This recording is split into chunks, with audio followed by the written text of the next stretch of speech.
नमस्कार साथियों, मैं नीतीश पांडे, शिक्षक बहाली मोर्चा प्रदेश महासचिव। आप सभी प्रदेश कार्यकारिणी सदस्य, सभी जिला अध्यक्ष और तमाम टीईटी सीटीईटी उत्तीर्ण अभ्यर्थियों को शुक्रिया अदा करता हूं। आप सभी की एकजुटता को सलाम करता हूं। आप सभी ने अपने अधिकार के लिए अपने कर्तव्य को समझा और शिक्षक बहाली मोर्चा के बैनर तले सरकार को अपनी बात मनवाने के लिए उन तक पहुंचने में हम सभी को सहयोग दिया। अब यहां से हम लोग का रास्ता काफ़ी आसान दिख रहा है। इसका सारा श्रेय सभी टीईटी सीटीईटी उत्तीर्ण अभ्यर्थी के मेहनत को जाता है। आप सभी इस ऑडियो को पूरा सुनिएगा। सरकार से डेलीगेशन में क्या क्या बात हुई, मैं सारी चीज़ों को आप लोगों को बता दूं, क्योंकि काफ़ी लोग फ़ोन करके परेशान कर रहे हैं ये जानने के लिए कि क्या क्या हुआ, डेलीगेशन में क्या चर्चा हुई। इन सब बातों पे आपको मैं बता देना चाहता हूँ। बहाली की सारी प्रक्रिया पे बात हुई। पहले तो हम लोग गए डेलीगेशन में, तो मुख्यमंत्री जी के जो सचिव थे, सेक्रेटरी, उनसे सारी हम लोग के मांग पत्र को पढ़े। Case, file, RTI, seat, vacant, हमारी रिजल्ट कितनी है, सारा डिटेल्स हम लोग ने दिया था। 5 तरह की जो मांगे थी वो मांग को वो पढ़े। सारी पढ़ने के बाद वो काफ़ी प्रभावित हुए और खुद से ही बोले कि इतनी सारी सीट है, मात्र लड़के इतने हैं, तो आप लोग का परेशानी कहाँ है। तो हम लोग ने बताया कि ये प्रक्रिया है, ये बहाली नहीं हो रही है, ऐसे दिक्कत है, केस का मामला है, लेकिन हम लोग चाह रहे हैं कि हम लोग को बहाली की जाए। सारी बातों को उन्होंने गंभीरता से लिया। बहाली की प्रक्रिया हम लोगों ने बताया कि इस मेथड से होनी चाहिए। बहाली हम लोग की क्यों रोक दी गई है, इस पे भी उनसे हम लोग बताए। तो उन्होंने सारी चीज़ों को गंभीरता से लेते हुए आश्वासन दिया कि ये जो आप लोग मांग पत्र दिए हैं ये मुख्यमंत्री तक आज शाम तक ही पहुंच जाएगा और इस पे तुरंत ये विभाग को चला जाता है एक लेटर, सारे विभाग माने शिक्षा विभाग को, और तुरंत इस पे एक्शन लिया जाता है। और क्या रणनीति है, क्या इस पे बात किया जाएगा। मैंने पूछा कि सर इसका रिपोर्ट हम लोग को कैसे मिलेगा, तो बोले कि इतना जल्दी तो नहीं मिल सकता है, लेकिन ये यहाँ से जाने के बाद तुरंत एक्शन में आता है और सरकार इस पे विचार करती है तुरंत। दोस्तों, मैंने ये भी कह दिया उनसे कि हम लोग को कोर्ट का चक्कर में बार बार डेट पे डेट और 31 भी एक लास्ट डेट ऐसा माना जा रहा है। मैं तो नहीं मानता, लेकिन ऐसा माना जा रहा है कि वो डेट लास्ट होगा, लेकिन कोर्ट का कोई लास्ट डेट नहीं होता है। तो मैंने ये बताया उनसे कि अगर 31 तारीख को कुछ नहीं होता है तो क्या सरकार इस हम लोग की बहाली के लिए बात सुनेगी, जबकि इसके पास इतने सीट खाली है, इतने कम हम लोग के स्टूडेंट हैं। तो वो बोले कि निश्चित तौर पे सरकार को इस पर विचार करने के लिए मजबूर होना पड़ेगा, करना पड़ेगा। तो दोस्तों, हमने ये भी उनसे कह दिया, सारी हम लोग तो जो कह रहे थे वो सारी बातों को वो जायज मान रहे थे, क्योंकि हम लोग का मांग पत्र ही ऐसा था। हम लोग की सारी रिक्ति एकदम प्रूफ के साथ जो दिए थे, सारी बातों को उन्होंने गंभीरता से लेकर के आश्वासन दिया कि आप लोग की बहाली होगी। तो हम लोगों ने, मेरी डेलीगेशन टीम ये बताया कि हम लोग आज सत्याग्रह मार्च किए हैं। आज हमारी संख्या को आप देख सकते हैं। अगर हम लोग एक शब्द पे एक जगह बैठ सकते हैं, हम लोग सरकार का विरोध नहीं कर सकते हैं, तो इसका मतलब है कि हम लोग कुछ भी कर सकते हैं। अगर शांत रह सकते हैं तो हम लोग उग्र भी रह सकते हैं। मैंने सारी चुनौती भी दे दी कि अगर 31 तारीख को सरकार किसी भी निष्कर्ष पर नहीं पहुंचती है, मतलब सुप्रीम कोर्ट का मामला नहीं क्लियर होता है, तो सरकार अपना इस पे विचार करे और अविलंब 15 अगस्त से पहले अगर कोई नोटिस नहीं दिया जाता है बिहार सरकार के द्वारा, तो 15 अगस्त के बाद सरकार एक बिहार में जेपी आंदोलन, फिर से जिस तरह से जेपी आंदोलन संपूर्ण क्रांति का नारा लगा था, उसके लिए सरकार तैयार रहेगी सर। तो उन्होंने काफ़ी इस बात को गंभीरता से लिया और उन्होंने समझा इस बात को कि हम लोग की जो टीम गई थी पटना में, हम लोग जिस ढंग से वहाँ अपना प्रदर्शन किए, शांत तरह से और किसी तरह का कोई बवाल न मचा करके, हम लोगों की वहाँ एक अलग छाप छूटी है।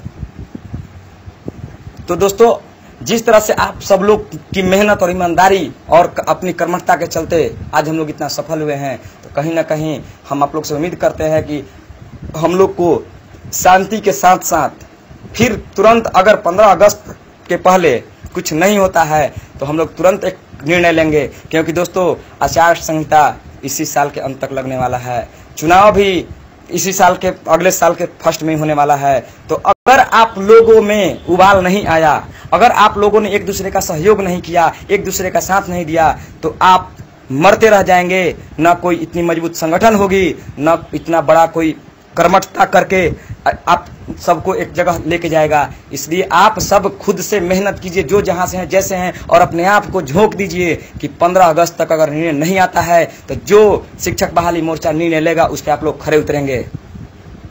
आप सबका मुझे जवाब चाहिए। आप अपने अपने ग्रुप में इस ऑडियो सुनने के बाद आप लोग अपना प्रतिक्रिया दीजिएगा कि हाँ 15 अगस्त के बाद हम लोग आपका साथ देने के लिए तैयार हैं कि नहीं है। क्योंकि 15 अगस्त के बाद जिस तरह से हम लोग सत्याग्रह मार्च किए हैं, उसके बाद से हम लोग किसी भी निर्णय पे कुछ भी करने के लिए तैयार रहेंगे, जिससे कि मुख्यमंत्री डायरेक्ट हमारी बात आकर के सुने और समझें। डेलीगेशन तो हम लोग कितने लोगों को मांग पत्र दिया, ठीक है, मुख्यमंत्री तक मांग नहीं पहुंचा था, शिक्षा मंत्री तक तो हम लोग गए ही थे, कल मुख्यमंत्री जी को भी चला गया। आने वाले दिन में ये तो नहीं होगा कि मुझे जानकारी नहीं थी, लड़के में उबाल नहीं है।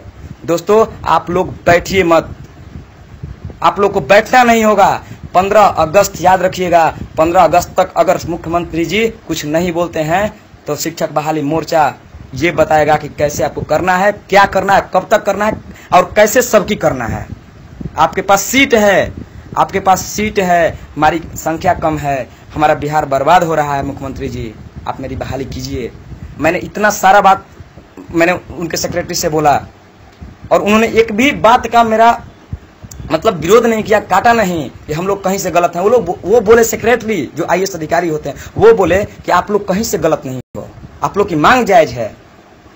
तो मैंने बोला कि सर जिस सभ्य तरीके से हम लोगों ने किया वो हमारी एक पहचान है, लेकिन अगर हम लोग को उबाला जाएगा, बिखरने की कोशिश किया जाएगा तो हम लोग सर वैसे नहीं है कि हम लोग टूट जाएंगे, हम लोग तोड़ देंगे, हम लोग टूटेंगे नहीं।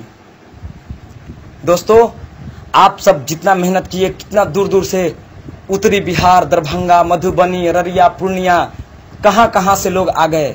एक एक दिन पहले चलकर रात भर कितने लोग कष्ट से आए हैं, ये मुझे वहां जाकर के पता चला। और पता क्या चला, जब मैं रात भर उस दिन आप लोग को करने के लिए कितना रात भर सब मेहनत करना पड़ा था, दिन कितना सजाना पड़ा था, ये करना पड़ा था, वो तो मैं जानता हूँ कि परेशानी क्या होती है। उन सारे दोस्तों को मैं धन्यवाद देना चाहता हूँ जो बहुत दूर दूर से आए थे, उन सारी बहनों को भी मैं धन्यवाद देना चाहता हूँ। लेकिन आप सब अब दृढ़ निश्चय कर लीजिए कि अब बहाली मोर्चा जो डिसीजन लेगा साथ एकदम पांव से पांव मिलाकर चलेंगे, और जो निर्णय होगा, जिस तरह का आंदोलन की रूपरेखा तैयार होगी उसमें आप अपना सहयोग करेंगे, अपना सहयोग देंगे। आप लोग ये सोचना छोड़ दीजिए कि वो गए हैं तो मेरा काम हो जाए, नहीं, कोई किसी का प्रतिनिधि नहीं बन के आएगा। भले अपना आएगा, अगर महिला है तो अपने हस्बैंड को लेके आएंगी, कोई लड़की अकेले आने में अक्षम है तो अपने भाई को, अपने पापा को लेके आएंगी, लेकिन वो आएंगी। हम मरेंगे तो साथ में और जिएंगे तो बिहार के विकास में साथ देंगे। हम लोग को अगर सरकार कैसे, बिहार सरकार को मैंने तो ये भी कह दिया कि आप IAS अधिकारी हैं सर, आप 20 साल का इतिहास उठा के देख लीजिए, 1998 से लेकर के 2018 तक में एक भी एग्जाम का नाम बता दीजिए जो करप्शन मुक्त एग्जाम हुआ हो। लेकिन मैं कह सकता हूं कि 2017 का टेट जो हुआ है 100% 100% सत्य पे हुआ है, और इसका रिजल्ट भी एकदम बहुत बेहतर ढंग से हुआ है, आप देख सकते हैं। तो वो खुद बोले कि ये बात आप सही कह रहे हो, ये तय है, और ये पूरा विभाग भी जान गया है कि ये लड़के जो आएंगे ये बिहार में क्रांतिकारी परिवर्तन लाएंगे और माननीय मुख्यमंत्री जी के सपने को साकार करने के लिए आएंगे। क्योंकि माननीय मुख्यमंत्री जी कहते हैं 4,40,000 मैंने शिक्षक बहाल कर दिया, जहां जाते हैं मन से, अरे आप 4,40,000 शिक्षक बहाल करके क्या किए कि आपकी गुणवत्तापूर्ण शिक्षा की जो बात करते हैं वो और नीचे स्तर उसका जा रहा है। हमने IAS अधिकारी से ये भी बोला कि आप 45,000 को एक बार में मौका देके दिखाइए, उसके बाद सरकार को कह दीजिए कि चिंता छोड़ दे बिहार की शिक्षा व्यवस्था को, वो हम लोग कर देंगे। दोस्तों मैंने जितना ऑडियो में डाला है वो सारा का सारा, एक भी ऐसा बात नहीं जो मैंने अभी आप लोगों के सामने रख रहा हूं, वो सारा वहां कहा।